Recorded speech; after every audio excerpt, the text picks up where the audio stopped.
dice, yo te he enriquecido, pero ahora vayan y compartan de lo que yo les he dado. Compartan con los miserables. ¿Cómo se llama la ciudad? La ciudad de los miserables. Compartan. Yo no le voy a decir si usted iría, dígame amén, porque es peligroso. La pregunta es, ¿cómo le llamaría usted al hecho de haber sido enriquecido de gracia y usted ha sido llamado para enriquecer a otros y usted no va?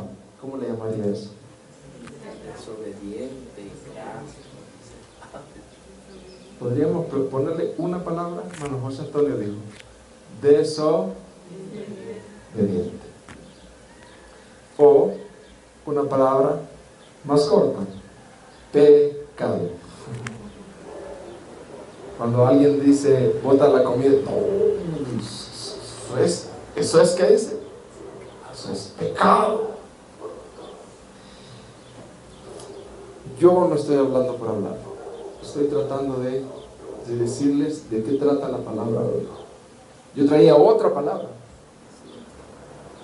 pero me puse a pensar y Dios comenzó a darme vueltas. No. Ahora es lo que han recibido, vayan a darlo. Oremos. Soberano Señor Jesucristo, Dios hecho hombre, estamos delante de ti. Danos gracia, Padre, en el nombre de Jesús, para con gracia compartir, no imponer a nadie, no manipular a nadie, pero predicar con verdad tu palabra, en el nombre de Jesús. Amén. Hermanos, yo quiero que vayamos a el libro de Mateo. Mateo 28. gracias, Señor. Vamos a estar compartiendo, leyendo o compartiendo desde el versículo Mateo 28, del 16 al 20. El tema es la gran comisión. ¿Cómo es el tema? La gran comisión. La gran comisión. Pero resulta de que yo hallaba que en el contexto de este pasaje hay mucho oro. Hay mucho oro. Y entonces vamos a leer Mateo 28 desde el 12 en adelante. El contexto es Jesús ha resucitado. ¿Cuál es el contexto de este pasaje? Jesús ha resucitado. Eso está claro. Jesús no es un carpintero. Jesús no es un maestro. Jesús es el Hijo eterno de Dios. La muerte no pudo sostenerlo porque Él es la vida. Aleluya. Así es. Entonces, Jesús es la verdad. ¿Jesús es qué? La verdad. Entonces, habiendo Él resucitado, como Jesús es la verdad, donde trabaja la verdad, también trabaja la mentira. A la par. Ahorita nosotros estamos aquí reunidos, pero alrededor hay otro tipo de reuniones. Nosotros estamos tomando del Señor, pero en otros lugares están tomando de la mentira. O sea, siempre que la verdad está trabajando, también que la mentira está trabajando. Y a veces los siervos de la mentira son más diligentes que los siervos de la verdad. Es una pena, ¿verdad? Hermanos. Entonces, Siempre donde el diablo está, perdón, donde Jesucristo está haciendo una obra, ahí está el diablo, corrompiéndola. En el jardín del Edén estaba el Señor, ahí, por ahí estaba la serpiente. Y Dios es soberano en permitir todo eso. Dios podría eliminar todo así. Entonces, hermanos, la tumba había sido sellada. 16 guardias romanos, sellada es sellada, hermano. Tenía el sello. La tumba sellada, Jesucristo, el cuerpo de Cristo adentro, muerto, muerto, hermano. Clínicamente muerto. Se acabó, según los romanos y los judíos, se acabó la verdad. Le cortamos la cabeza a la verdad, eliminamos al cabecilla.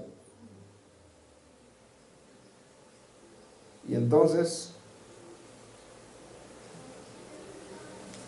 viene un ángel con el poder de Dios y remueve la piedra, causa un terremoto, y aquella luz alumbró tanto que un destello dejó a los guardias desmayados. ¿Cómo lo dejó? Desmayados. De miedo. Jesús resucita y luego los guardias dicen: ¿qué vamos a hacer hoy? Vamos a decirle a los del Sanedrín, a los que nos han puesto aquí, a los fariseos, a los ancianos, los promotores de la mentira, que esto ha sucedido. Y ellos le dicen: vengan. 12. Y reunidos con los ancianos y habido consejo, dieron mucho dinero a los soldados,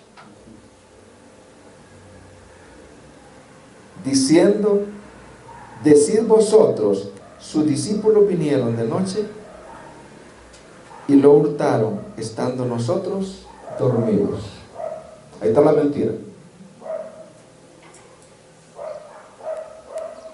Versículo 15. Mire ellos qué obedientes, hermanos. Habían sido abastecidos de dinero y ahora obedientes para propagar la mentira. Y ellos, tomando el dinero, hicieron como les había, ¿cómo dice? Instruido. Los siervos de la mentira hicieron como se les había sido instruidos. Este dicho se ha divulgado entre los judíos hasta el día de hoy. Pero aquí está un pero, la verdad, aquí está la verdad. Cuando la Biblia habla de pero, es que algo ha sucedido antes, contrario. El pero es un conector. El pero dice, algo sucedió allá, contrario, pero, dice, pero los 11 discípulos, y de ahí es donde vamos a compartir hoy. Pero los 11 discípulos se fueron a Galilea, porque unas mujeres ya les habían dicho. El maestro dice que se vayan a Galilea, resucitado. Nos apareció a nosotras: vayan a Galilea, ya lo va a ver él rápido. Pero los 11 discípulos se fueron a Galilea, al monte donde Jesús les había ordenado, por medio de las mujeres también. Y cuando le vieron a Jesús, y cuando le vieron, ¿qué hicieron? Lo adoraron. Pero algunos dudaban. Y Jesús se acercó y les habló diciendo: toda potestad me es dada en el cielo y en la tierra. Por tanto, id y haced discípulos. Ahí están los siervos de la verdad. Ahora ustedes van a ir Por tanto, id y haced discípulos a todas las naciones, bautizándolos en el nombre del Padre, y del Hijo, y del Espíritu Santo, enseñándoles que guarden todas las cosas que os he mandado. Y aquí yo estoy con vosotros todos los días, hasta el fin. Se me olvidó el tema. ¿Cómo es el tema, hermanos? La gran comisión. La gran comisión. ¿En qué consiste en sí la gran comisión? En adorar a Dios y hacer discípulos. Amén. Así es. Para que también ellos vengan y adoren a Dios.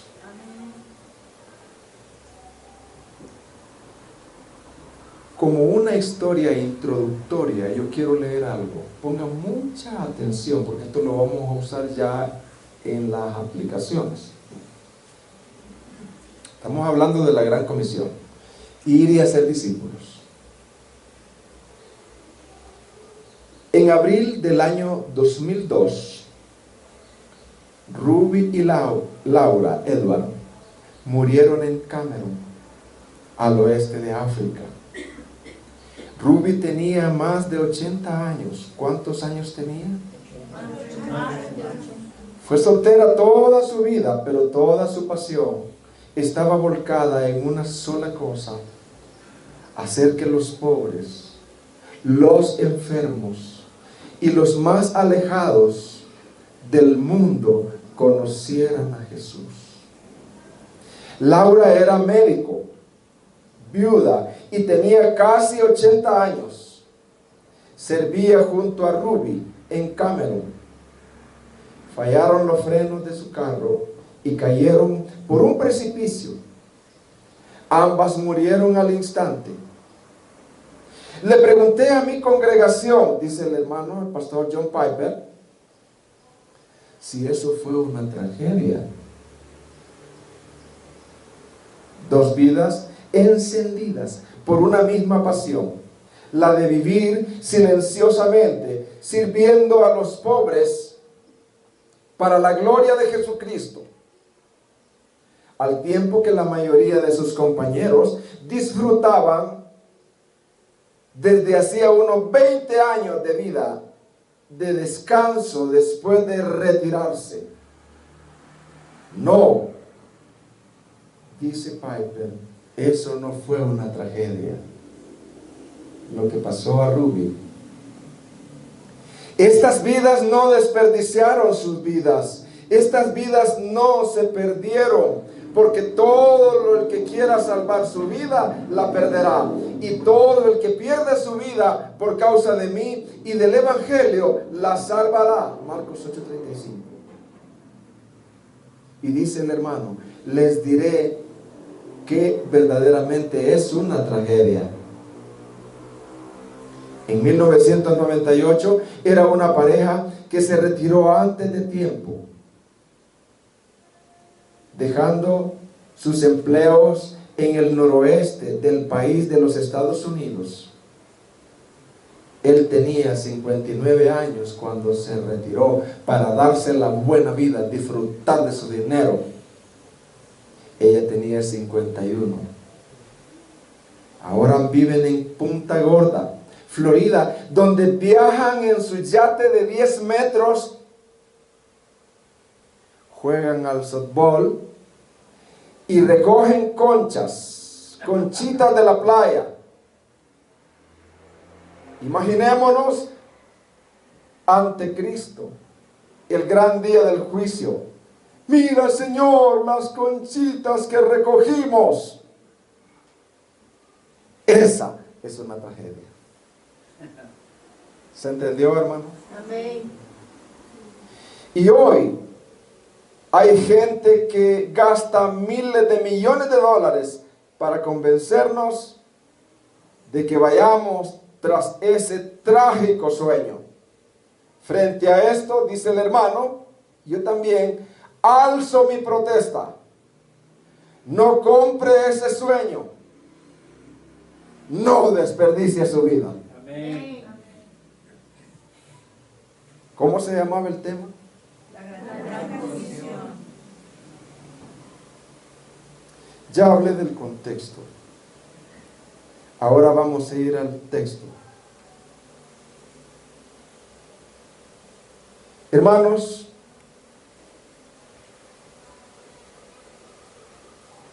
dice el versículo 16. Primero, hermanos, en este versículo, a este versículo 16, le vamos a poner un énfasis. ¿Qué le vamos a poner a este versículo? Al 16 y al 17. Le vamos a poner un énfasis. Le vamos a poner como énfasis la adoración de Jesús. Vamos a leer el 16 y el 17.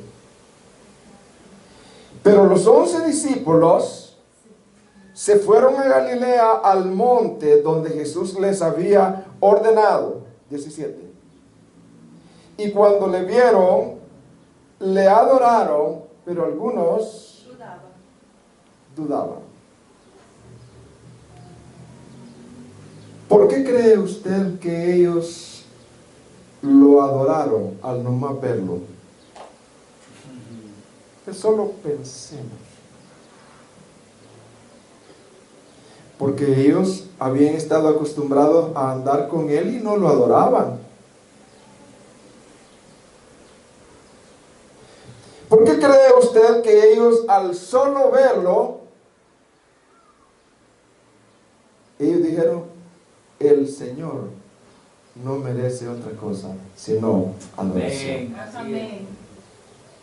Porque ellos ya no lo veían como el maestro que había muerto, sino como el Hijo eterno de Dios resucitado.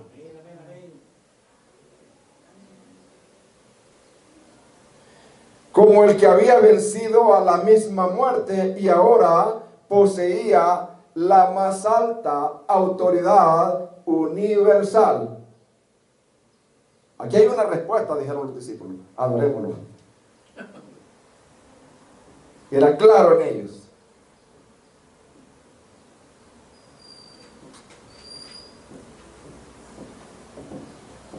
Terminamos ese pasaje, la explicación de ese pasaje. Ahora vamos a otro énfasis, a otro pasaje, versículo 18. A ese versículo le vamos a poner un énfasis. ¿Cuál fue el énfasis en el anterior? La adoración de Jesús. La adoración de Jesús. Yo lo que quiero es que usted se quede con el texto y el texto peleando con usted y devorándolo a usted el texto. Porque como dijo un hermano, la palabra es suficiente. Amén. Es como un león. Si ustedes son mis enemigos y yo tengo un león aquí, ustedes me quieren atacar, yo solo tengo que soltar el león. En el buen sentido, ¿verdad? La palabra es como un león.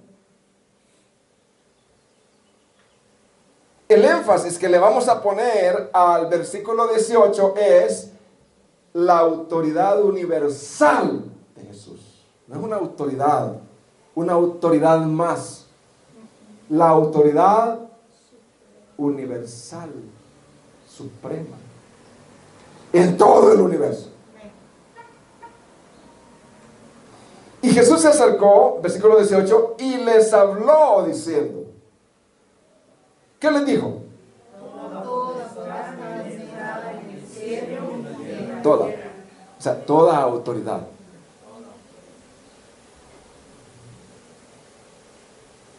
O sea, toda potestad significa sobre toda autoridad. No es una autoridad más. Toda potestad me es dada, ¿a dónde? ¿Cuál es la jurisdicción que tiene su presidenta, hermano? ¿Gobierna ella en El Salvador, en Nicaragua? No, solo aquí. Y por un tiempo. También mi presidente. Por un tiempo. Pero hermanos, ¿cuál es la jurisdicción de la autoridad de Cristo? Cielo y tierra. Toda. ¿Qué significa que Jesús tiene toda potestad? Que en el cielo y en la tierra Jesús es la máxima la máxima autoridad. ¿Qué significa que Jesús tiene toda potestad? Repito, es que me deleito que en el cielo y en la tierra Jesús es la máxima autoridad. No se emocione mucho, hermano. En el Estadio Azteca se emociona la gente.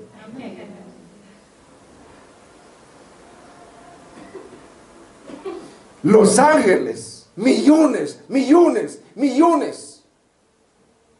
Los principados, las potestades, los señoríos tiemblan y le obedecen. Jesús no solo es una autoridad, está sobre toda autoridad. Amén. Tú mandas. Pero usted me lo va a comprobar al salir de aquí. Si usted oyó al hermano Job o oyó al Señor. Yo quiero serles claro.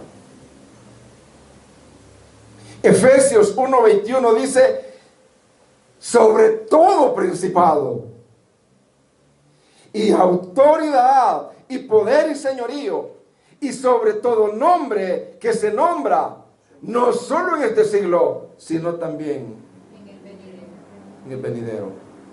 Jesús ha sido declarado la autoridad máxima. Amén, hermanos. Se me olvidó el énfasis del versículo 6 y 17. La autoridad universal y suprema de Jesús. Ajá, pero del 16, La adoración de Jesús. la adoración de Jesús. ¿Y el énfasis del 18? La autoridad universal de Jesús. Excelente. Pero ahora vamos a ver el versículo 19. Y el énfasis, el mandato misionero de Jesús. Ahora Jesús dice: bueno, ustedes ya saben quién soy. No soy cualquiera, no soy cualquier maestro. Esa muertecita quedó ahí a un lado, la tumba, hasta me reí de ella. Ajá, ¿dónde está tu poder? Nadie ha vencido la tumba hasta ahorita, solo Él, como hombre, porque Dios. Ahora dice el Señor: por tanto, en base a todo eso que ustedes me han conocido, y también estando conscientes que la mentira está enviando a sus obreros, ahora les dice: yo les voy a dar un mandato misionero. La misión de ustedes es ir. Y ahí está. ¿Cuál es el énfasis, hermano? Versículo 19-20. El mandato misionero. ¿Y cómo debe de hacerse? Por tanto, id y hacer discípulos a todas las naciones, bautizándolos en el nombre del Padre y del Hijo y del Espíritu Santo. 20. Enseñándoles que guarden todas las cosas que les he mandado.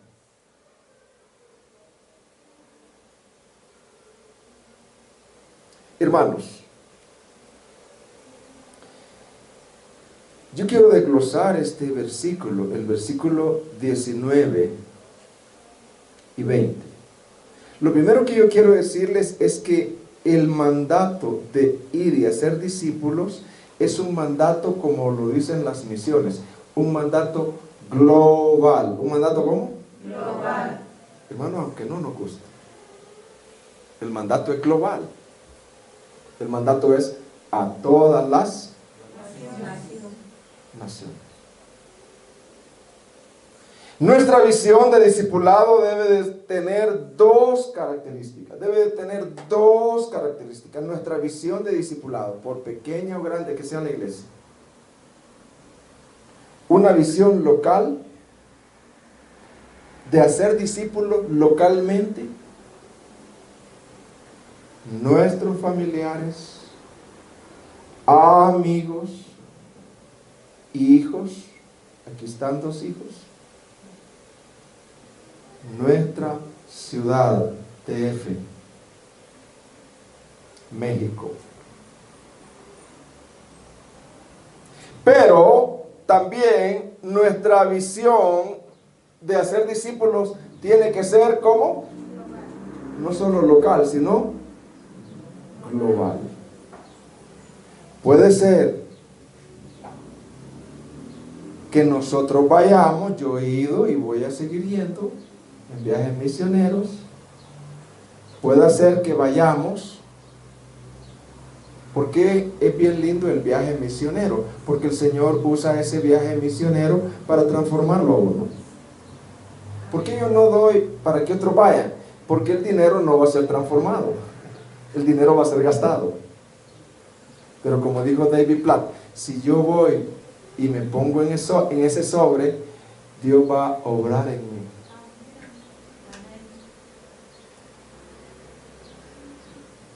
Hermano, cuando usted ha ido a un país donde no se puede hablar de Jesús y le cortan la cabeza, y ha pasado 14 días en esa ciudad donde no puede orar, donde ni siquiera puede leer la Biblia, tenga cuidado, tiene que leerla de escondida, usted ahí está siendo transformado.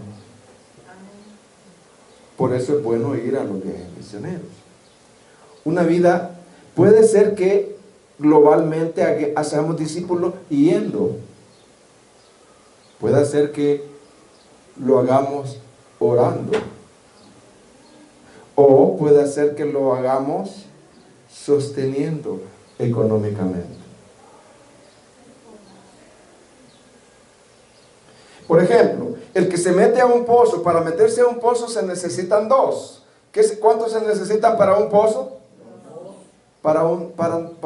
Se necesitan dos. El que se mete y el que lo sostiene.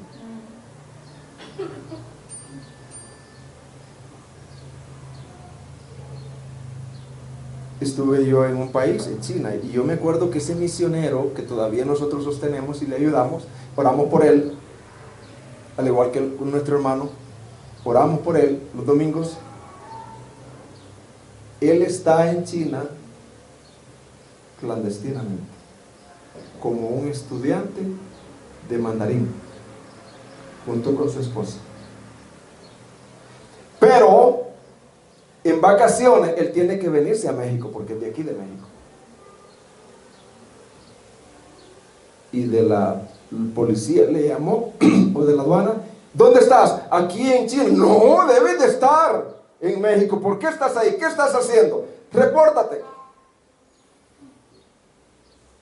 Yo veo las angustias de ellos. Solo el que vaya. Si yo dijera, vamos a recoger una ofrenda misionera para ese misionero que está ahí en Shanghái o en Pekín, o sea, cualquiera puede criticar esa ofrenda. Entonces están haciendo rico. Pero solo el que está allá, el que ha ido allá, sabe que una ofrendita, un dolarito, una oración, dicen los misioneros, una oración de ustedes vale oro. Si no pueden ayudarnos, dice, oren por nosotros. Hermanos, ¿por qué nuestra visión tiene que ser global? Porque la visión de Cristo fue global. Cristo pensó en el DF cuando estaba en Jerusalén. Amén, hermanos. Amén. Él estando en Jerusalén, él dijo, 1:8, Hechos: pero recibiréis poder cuando haya venido sobre vosotros el Espíritu Santo, y me seréis testigos en Jerusalén, en toda Judea, en Samaria y hasta lo último de la tierra. ¿Vio ahí a México o no? Sí. Hasta lo último de la tierra. Amén. ¿Por qué debemos nosotros de colaborar en la hermosa tarea de que un día todas las naciones adorarán al Señor?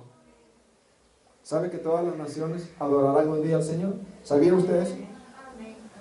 Todas las naciones que Él ha hecho para adorarlo, lo van a adorar. Con sus ofrendas o sin sus ofrendas, con sus oraciones o sin sus oraciones, pero es mejor con nuestras oraciones y con nuestras ofrendas. Porque somos colaboradores. Gracias, Señor. Salmo 86:9 dice: todas las naciones que hiciste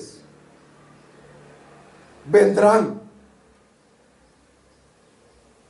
y adorarán delante de ti, Señor, y glorificarán tu nombre.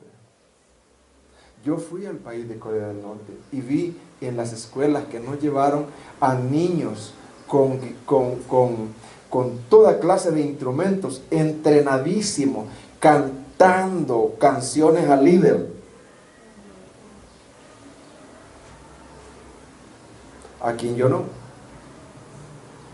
Y yo dije: wow, tú, Señor, me has dado una escuela. Dame más niños y dame la pasión para predicarles a esos niños el Evangelio, a fin de que esos niños no adoren a un líder que se lo va a comer los gusanos. Lo más que va a durar Kim Jong-un de aquí para allá son 50 años. ¡De verdad! Que tenga él 50, no va a llegar a 100. De verdad, hermanos. Toda esa idolatría fue vana. Cristo es el Rey de Reyes y Señor de Señores. Entonces, hermanos, nuestra visión de discipulado tiene que ser local y tiene que ser global.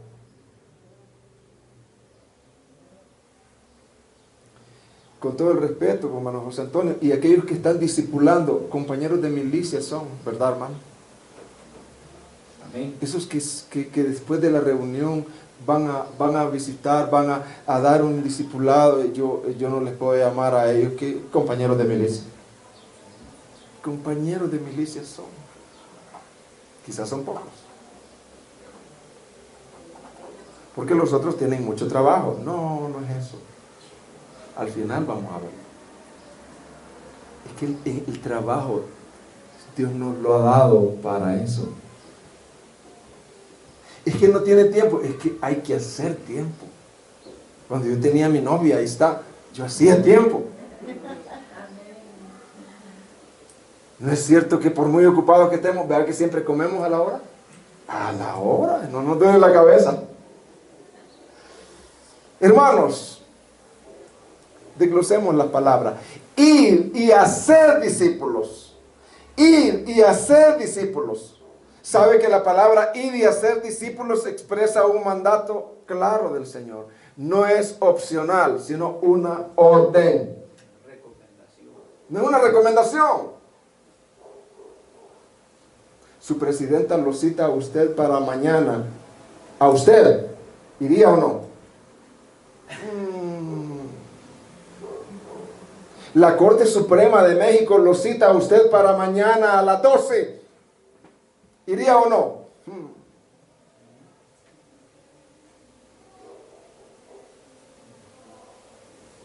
Es que depende de quién lo envía a uno. O la claridad que uno tenga de ese quien da la orden. La palabra ir expresa un mandato claro del Señor. No es opcional, sino una orden que requiere obediencia. ¿Que requiere qué? Obediencia. Para un discípulo de Jesús del antiguo tiempo, esto no es negociable. Para un discípulo de Jesús de aquel tiempo, no es negociable.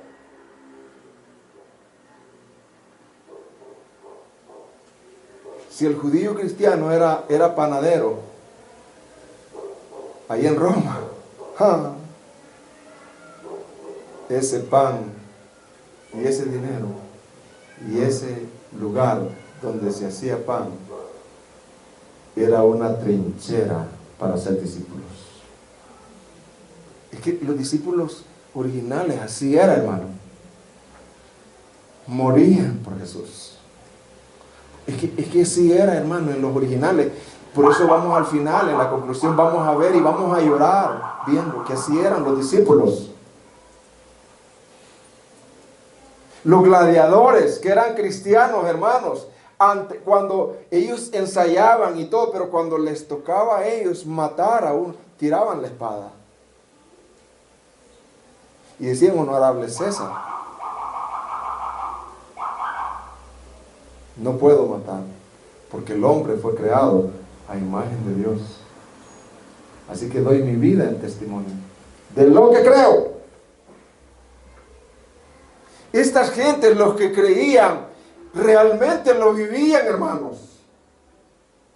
Por eso las Sagradas Escrituras deben de ser predicadas en su contexto. Para un discípulo de Jesucristo no es negociable. Está llamando a ir a ser discípulos. No hay lugar para excusas. ¿Cómo? No puedo, no sé, no es mi llamado o no tengo tiempo. La obediencia es la respuesta esperada. La obediencia es la respuesta esperada.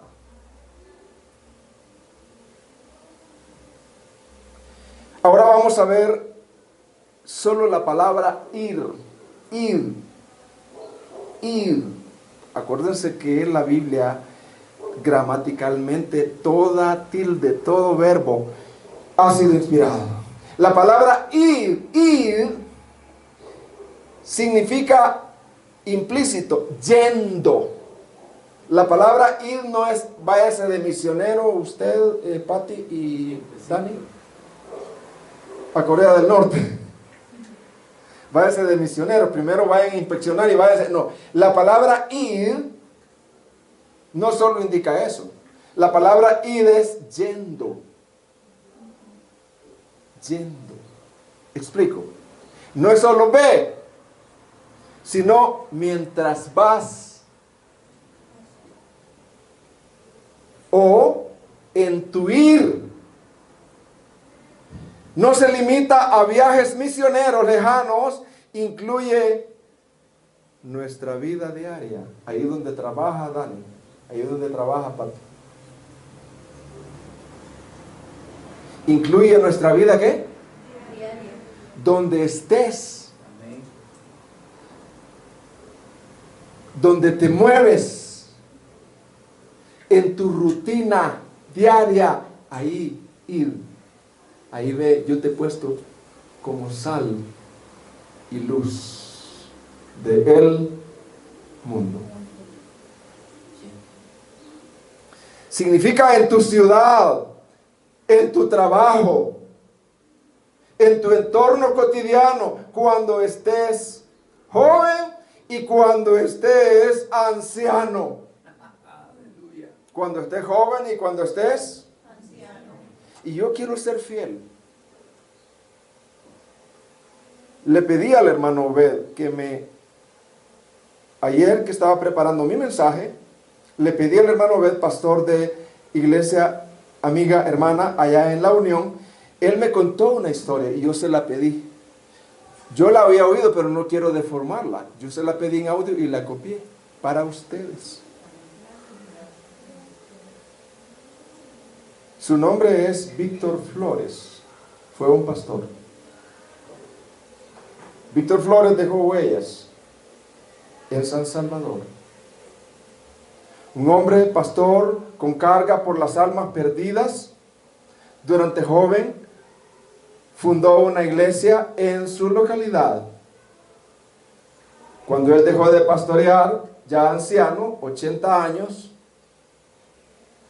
no podía caminar, ya casi poco, caminaba con bastón. ¿Cómo caminaba él? No había carro, hermano. Apoyado de su esposa, la hermana Zoilita. Yo le estoy contando tal como son las cosas. Salía cerca de su casa, repartiendo tratados, siempre apoyado con la esposa, la hermana Zoilita. Tocaba de puerta en puerta, donde alguien podía recibirlo, porque él ya no podía pastorear, pero él podía pastorear de otra manera. No hay jubilación. Él predicaba donde le daban la oportunidad. ¿Saben ustedes que en Corea del Norte las ancianitas de 90, 85 años son las más efectivas para predicar? Porque ellas viven ahí, cerca de Dandong, en el río Kwan, y ahí en las comunidades norcoreanas, donde hay mucho policía, ahí vive una viejecita ya, como decimos en buen salvadoreño, para el tigre. ¿Quién puede sospechar de una ancianita que ni caminar? Ahí está Cristo, hermano, que por años se ha formado. Y ahí esa ancianita, con sabiduría, levanta iglesias. ¿Quién puede sospechar de una ancianita? En una ocasión, el hermano Víctor Flores fue a Estados Unidos y él no solo fue a pasear. Lo llevaron al parque de Los Ángeles y en el parque comenzó a predicar y a repartir tratados. Fue amenazado inmediatamente de ser llevado preso, pero él dijo que no le importaba, ya que él quería compartir el evangelio a toda persona. ¿Quién es el Señor? Quiera el Señor, me decía el hermano Bed, que todos los creyentes, y yo digo, quiera el Señor que todos los creyentes de acá, de Xochimilco, tengamos, porque estoy incluido, estamos trabajando juntos, tengamos esa entrega aún en medio de la oposición.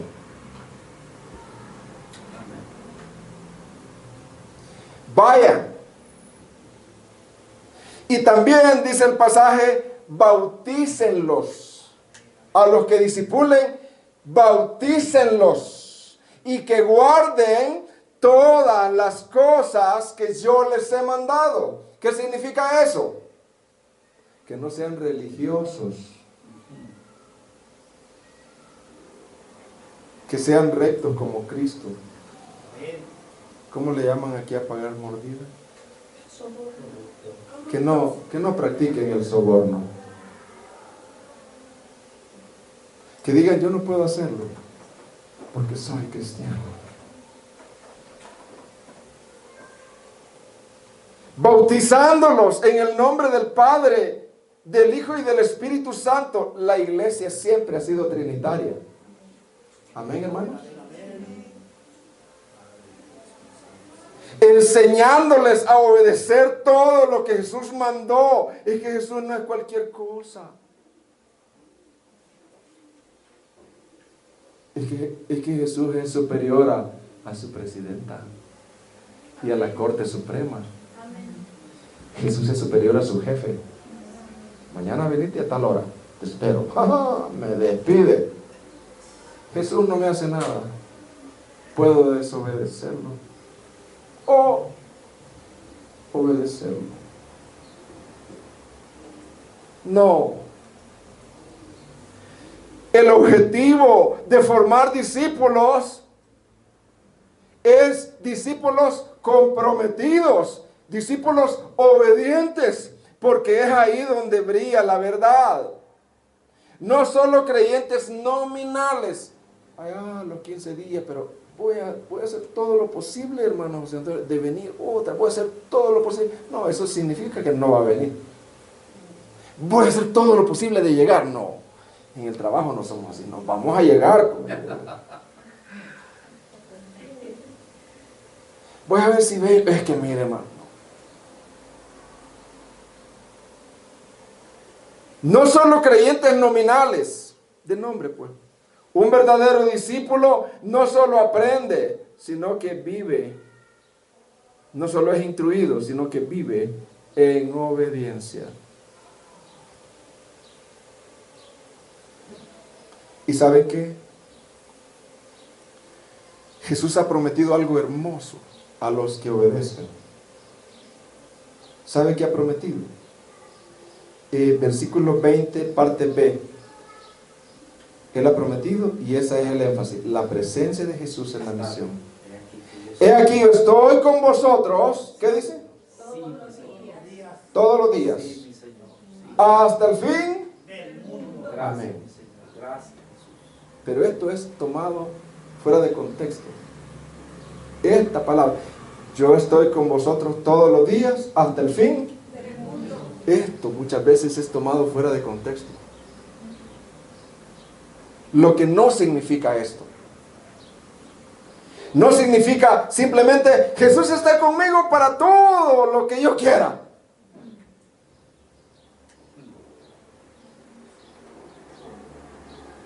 No, es que Jesús está con nosotros, Él ha prometido, pero no, está en desobediencia, no, Jesús no está ahí.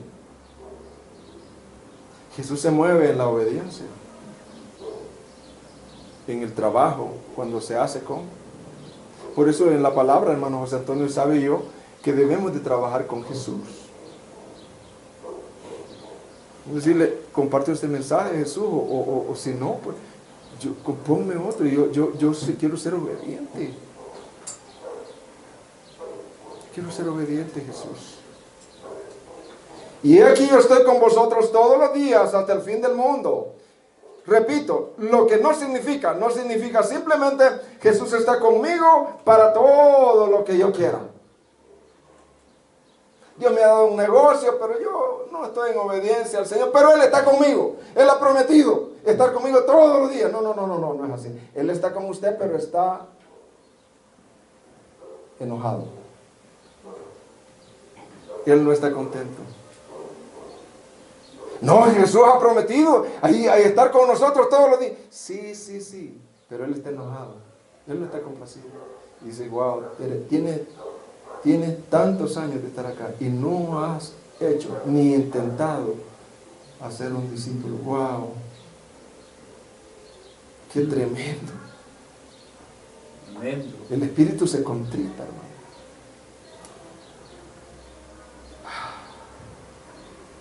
Lo que sí significa.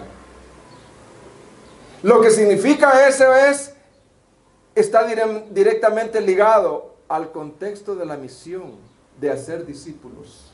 Yo estoy todos los días con ustedes hasta el fin del mundo cuando ustedes estén haciendo discípulos. Es que el padre dice, es que yo veo a fulana de tal, yo veo a mi hijo ahí en ella. Porque recibe la enseñanza, se santifica y la va a dar a una enferma y enfermo. Yo dice el padre, puedo ver a mi hijo ahí y hay complacencia. No, fulano no es perfecto, pero yo estoy complacido porque es una hija y un hijo. No perfecta, pero es obediente a mi mandato.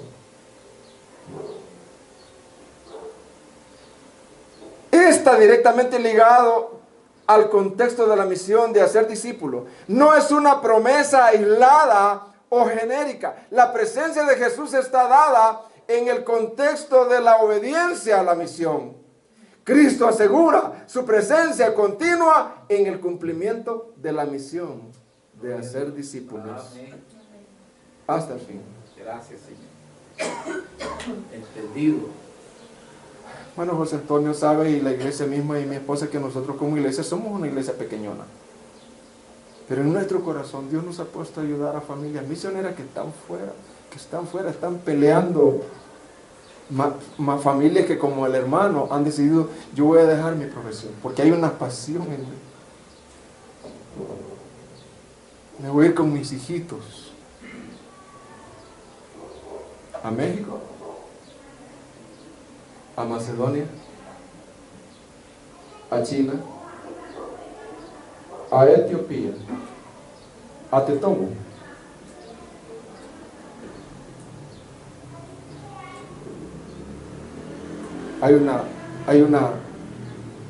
Mi esposa fue idólatra por mucho tiempo, idólatra, cargaba ella ídolos.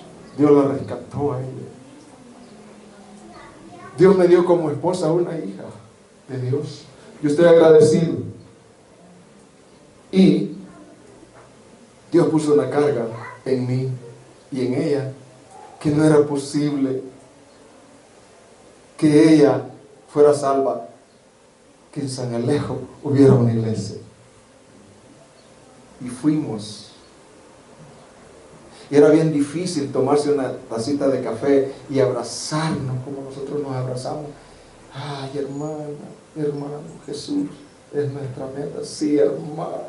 Yo no podía tomarme una tacita de café, pero siempre anhelé. Y con el hermano Orlando, el pastor hoy ahí, anhelábamos tomarnos una tacita de café. Ahora hay un grupo como ustedes. Gracias, Señor. Amén. En el buen sentido, de inditos y de inditas, idólatras, lavados por la sangre de Cristo. Amén. Y nos podemos tomar una tacita de café con Jesús. ¡Wow! Hermanos, he terminado, hermano. Pero ahora vienen las aplicaciones. Pongamos mucha atención. Y dile, también tú, Job, también tú, no te olvides. Y dile al Señor, yo quiero que ya me instruiste. La instrucción es al intelecto, pero ahora quiero que confrontes mi voluntad al estilo puritano. Yo quiero que me confrontes mi pecado para ir. Primero yo quiero hablarles a los oyentes. ¿A quién les voy a hablar? O sea, a los no bautizados, a los no nacidos de nuevo, a los que son simpatizantes de Jesús, pero todavía no hay un nuevo nacimiento y un compromiso con el Señor porque no lo conocen. Tienen una opinión de Cristo, pero no tienen una convicción. Yo quiero hablarte a ti, querido. Siempre mi corazón, cuando hablo al oyente, se enternece. No sé. Yo quisiera preguntarte tú, querido, porque te estoy hablando directo. Y no te estoy golpeando, no. Quiero presentar la verdad claramente, pero con gracia y con amor. Escúchame, por favor. ¿Con qué clase de propósito estás viviendo? Joven, señorita, señora. ¿Con qué clase de propósito estás viviendo? ¿Un propósito temporal o un propósito eterno? Querido, tú no eres verdaderamente feliz. No, tú sonríes, pero tú no eres verdaderamente feliz. Tú eres feliz con minúscula. ¿Sabías que porque vives para este mundo vacío? Por eso es. Tú eres un infeliz. Vives para lo temporal. Y el precio que dan los propósitos temporales es un gran vacío. Terrible vacío. Yo viví así. Para lo material. ¿Sabes, querido? Jesús vino desde el cielo siendo Dios y murió en una cruz. Para que tú lo conocieras y para que tú seas su discípulo, su seguidor. Ven a Él hoy, querido, en arrepentimiento y fe. Ven hoy, no venga solo aquí a la iglesia. Ven a Cristo hoy. Renuncia a ser un discípulo del mundo. Renuncia a ser un discípulo de lo temporal. Él te dará un nuevo corazón. Porque Él lo compró en la cruz. Hoy puede ser el día de tu salvación. Al final tú puedes orar en base a esto. Tú no vas a orar, Señor, quiero hacer discípulo. No, yo quiero ser un discípulo. No quiero hacer discípulo, no, quiero ser un discípulo. Porque ahorita yo soy un discípulo de lo temporal y del mundo.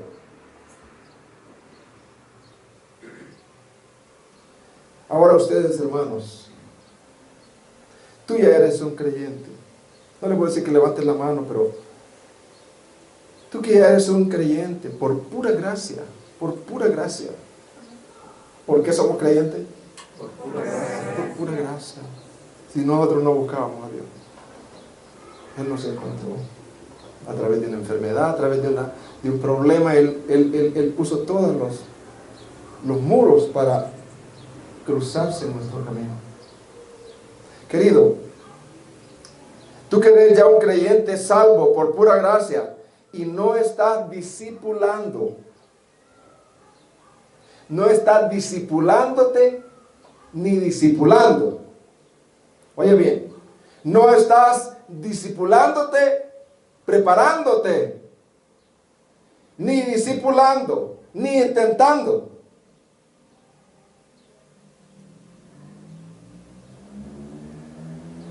Hay un dicho allá de nosotros que dice: me voy a tomar la ciudad o moriré en el intento. Yo voy a tomarme esta ciudad. Señor, dame esta ciudad o voy a morir intentando ganármela. Wow. Hay una hermana allá que en esta área es bien obediente. Ella anda discipulando aquí, reúne 5 mujeres, reúne 7 mujeres, reúne 8 mujeres, inconversa y les predica y ahí está ella intentando por años, intentando conquistar la ciudad. Y venía desconsolada, hermano, yo no veo que vienen a la iglesia. No se preocupen, que Dios le va a recompensar por el intento. Y Dios no es como los jefes terrenales. ¿Y cuánto conseguiste? Ah, pues no produciste. Ah, pero trabajé aquí. Y que no es que yo quiero. Si uno va a apoyar a un partido, a un equipo, que haga goles, ¿verdad? Si no hay goles, ¿qué pues? Pero Dios no es así. Dios es un Dios lleno de gracia.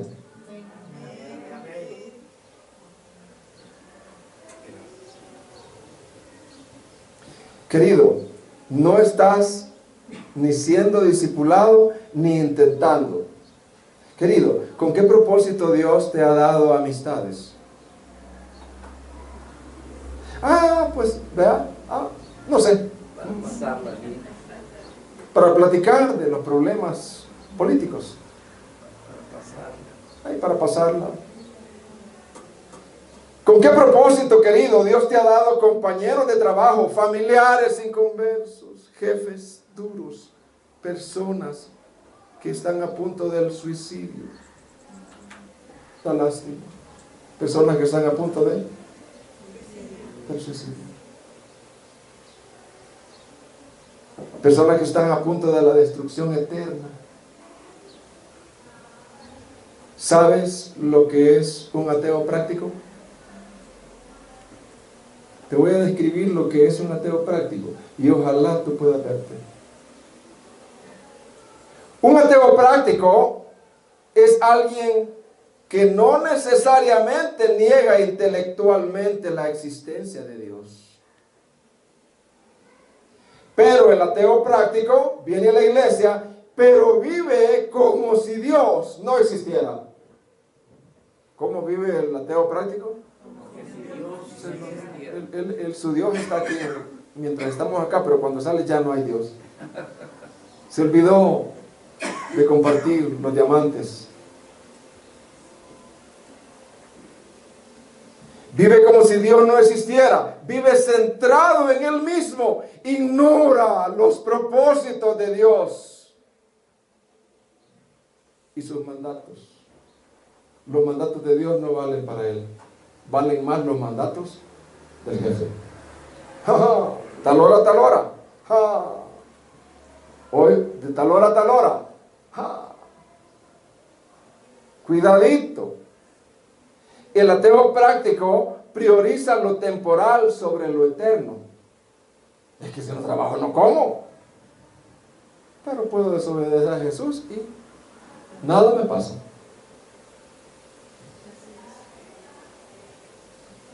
Querido, arrepiéntete y haz las primeras obras. Vuelve al primer amor. Y haz las obras que alguien enamorado de Jesús Alguien. Alguien que tiene una opinión de Jesús, no. Alguien enamorado, que lo ha visto resucitado.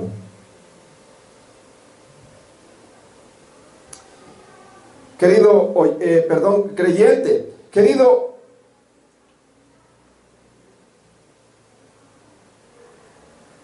en base a la historia que te relaté, ¿te acuerdas de la historia que te relaté? Al principio, te hablé de Ruby y Laura, 80 años, médicos murieron a los 80 años de edad en Camerún, al oeste de África. ¿Te acuerdas? Rescatando almas para Cristo. ¿Cómo murieron ellos? Yo quiero morir así, Señor.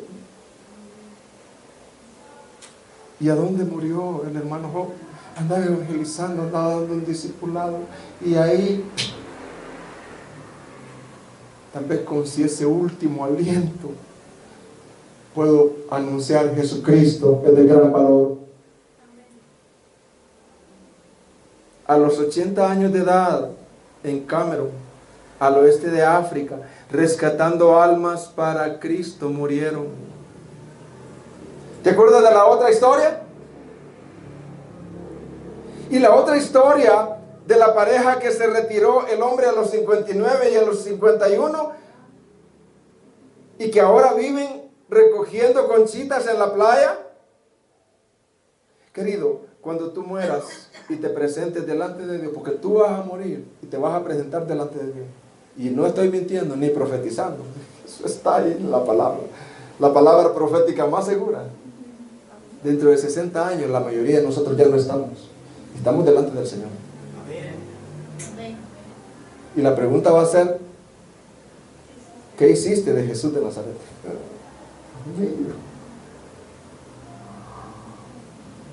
Dios mío. Señor, yo pues conchitas.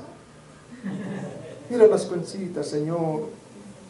Mira la buena vida que tuve en mi vejez. Mira la pensión. Mira mis hijos, qué saludable. ¿Qué hiciste de Jesús? ¿Qué hiciste del mandato que mi hijo te entregó con sangre, con hechos indubitables, con una resurrección, con una tumba vacía?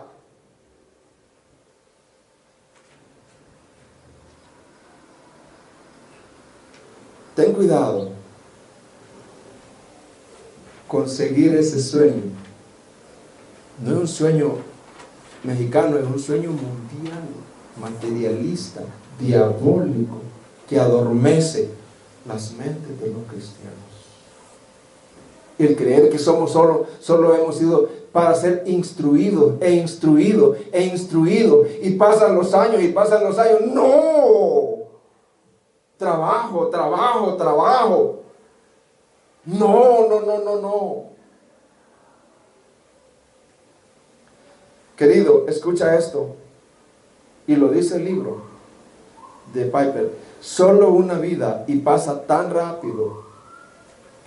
Solo lo que hagamos por Cristo permanecerá. Repita conmigo. Solo una vida y pasa tan rápido. Solo lo que hagamos por Cristo permanecerá. Y quiero poner un rótulo ahí en mi casa que me recuerde eso, como un pastor lo hizo. ¿Sabes, querido, que los apóstoles al inicio del ministerio de Jesús, por falta de claridad de quién Él era, eran unos grandes cobardes? ¿Sabes tú eso? Eran unos grandes débiles para la misión, por la falta de claridad que ellos tenían, porque no lo conocían claramente. ¿Sabes? Pedro le negó. Dijo, no, yo no lo conozco a él. Pedro dijo, vale más mi vida, dijo, que Jesús. Si yo digo que lo conozco, me van a quitar la vida, dijo, y esta vida, dijo Pedro, es más valiosa que Jesús. Además, quién sabe quién sea Jesús. Quizás un carpintero, un buen hombre o un profeta. Así que voy a salvar mi vida, dijo Pedro. Los 11. Judas dijo, no, por unas monedas yo te lo entrego.